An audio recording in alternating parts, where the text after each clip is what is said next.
Something big is unfolding, and the automotive world is holding its breath.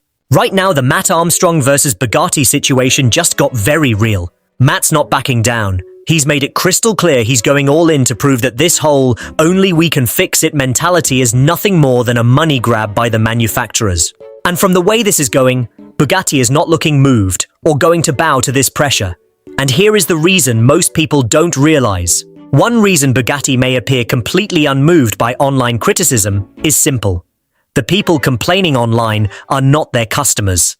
Most of the internet watching this drama will never buy a hypercar. Bugatti doesn't operate like mainstream brands such as Ferrari or Lamborghini, where a wider enthusiast market actually matters. And honestly, Bugatti doesn't care. And here's the thing people aren't thinking about. Why would they?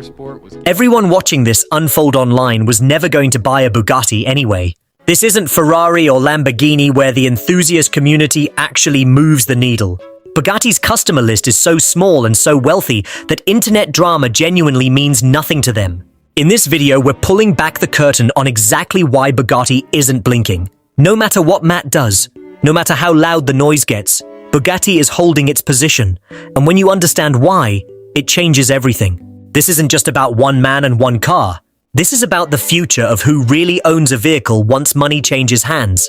And the car community needs to pay attention.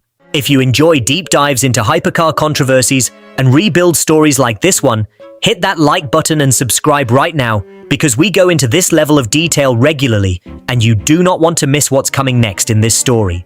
Most people don't realize Bugatti's business model has never really been about selling a car once. Think about that for a second.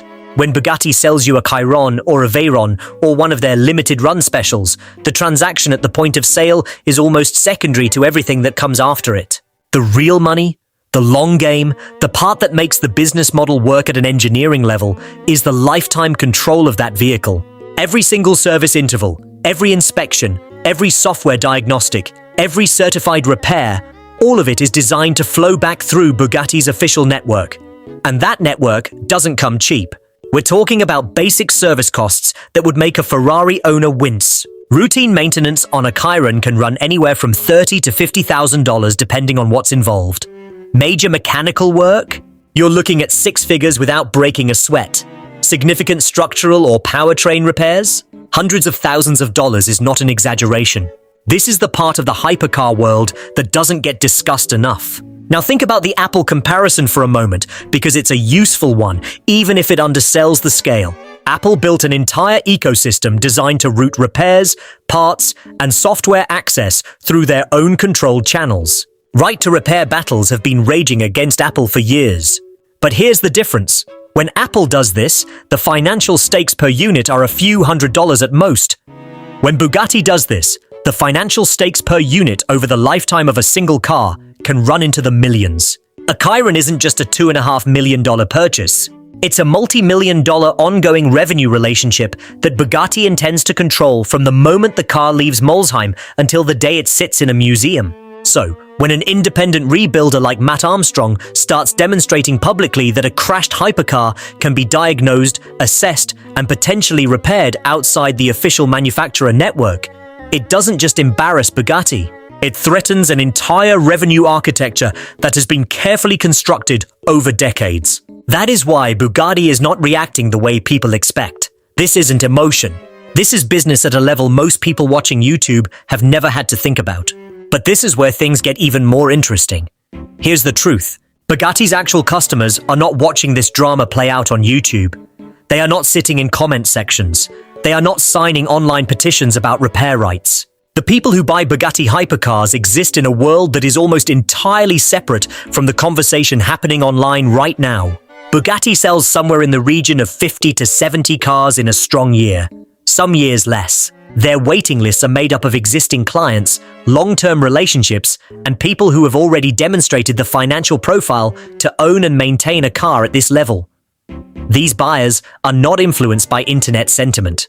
They are influenced by exclusivity, by legacy, by the personal relationships they have with the brand. When someone in that world decides to buy a Bugatti, they are not checking Twitter first. We're now at the halfway point of this story, and I want to make sure you understand what's really at stake here, because this is so much bigger than one man rebuilding one car. What Matt Armstrong is doing is not just a rebuild project. Whether he fully intends it this way or not, he is conducting a very public stress test of the manufacturer's control over a vehicle after it has been sold. Nobody talks about this. There is a deliberate silence strategy practiced by the most elite luxury brands in the world, and it is not accidental, and it is not weakness. It is one of the most calculated forms of brand management that exists at the top end of any market. When you are selling a product that costs millions of dollars and derives part of its value from the perception of absolute exclusivity, engaging in public debate with critics does enormous damage. Not because the critics are right, but because the act of responding implies that their opinion matters. And for a brand like Bugatti, the moment you start appearing reactive to online commentary is the moment you start to look like every other brand fighting for relevance. That is the last thing Bugatti wants. Think about it from their perspective. If Bugatti's communications team releases a statement addressing Matt Armstrong's rebuild, what does that actually say to their existing and potential clients? It says that a YouTube channel made them uncomfortable enough to respond publicly. It says that they feel threatened by what an independent mechanic is doing in his shop. And in the world of ultra-luxury, that perception of being rattled is worth more in negative brand equity than almost anything else that could happen. The silence is the strategy. If they respond to Matt Armstrong and the response invites scrutiny of how the car is actually built and how parts are actually priced, they risk accelerating exactly the kind of questions that damage the mystique. So where does this all lead? Zoom out for a moment and look at the landscape this situation is sitting inside. The right to repair movement has been growing steadily across multiple industries for years. Courts in multiple countries have started to push back against manufacturer monopolies on repair access. Independent shops have won meaningful battles against software lockouts and parts restrictions. And the automotive world, which has been slower than most to engage with this, is heading toward a reckoning that nobody in the industry is fully prepared for. Matt Armstrong may not be a lobbyist. He may not be a lawyer or a policy advocate. But what he is doing is something arguably more powerful in the current media environment. He is making the abstract visible. Every video he publishes showing a crashed Bugatti being assessed, sourced, and potentially returned to life outside the official network is a concrete demonstration of something millions of people have been told is impossible. Whether he completes this rebuild or not, whether Bugatti ever acknowledges it or not, the documentation exists. The process is on record. And that record will be referenced long after this particular story has stopped trending. Because the larger question at the center of all of this is one that the entire car community is going to have to answer at some point.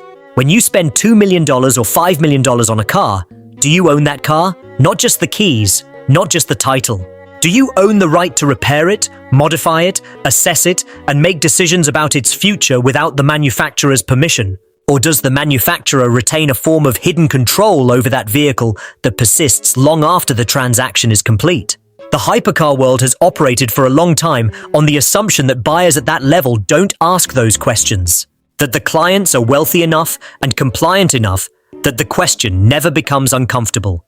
Matt Armstrong is making it uncomfortable, and the outcome of what he is doing, whether he wins or loses this particular battle, whether the car ever drives again, could set a tone for how manufacturers treat independent repair in the highest tier of the automotive market for years to come. This story is nowhere near over, and the next chapter might be the most important one yet.